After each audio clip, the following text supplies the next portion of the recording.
Bwana Yesu asifiwe. Ni kiongozi ambaye naratibu mziki katika ngazi ya conference ambaye nasimamia kanda ya Kibaha, Kinyerezi pamoja na Mbezi. Siku ya leo tumekuwa na kongamano ambalo lilikuwa lina kwaya zote za hizo kanda tatu ambayo kwa kifupi tumeita Kimbeki, yani Kinyerezi, Mbezi pamoja na Kibaha.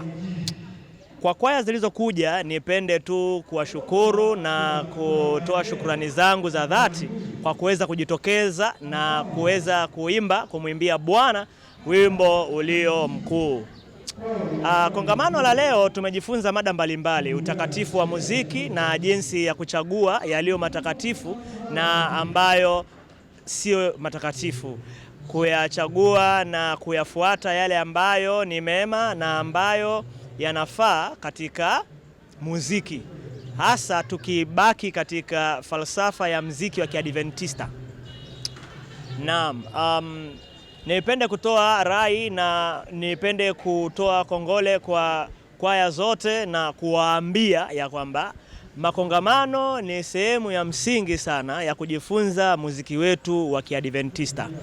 Kwa wale walimu ambao bado wanafundisha kwaya lakini hawana ujuzi mbalimbali wa kuweza kuendesha kwaya hizo, tuna chuo chetu ambacho kipo Bagamoyo na kingine kipo Dodoma na program zinaendelea.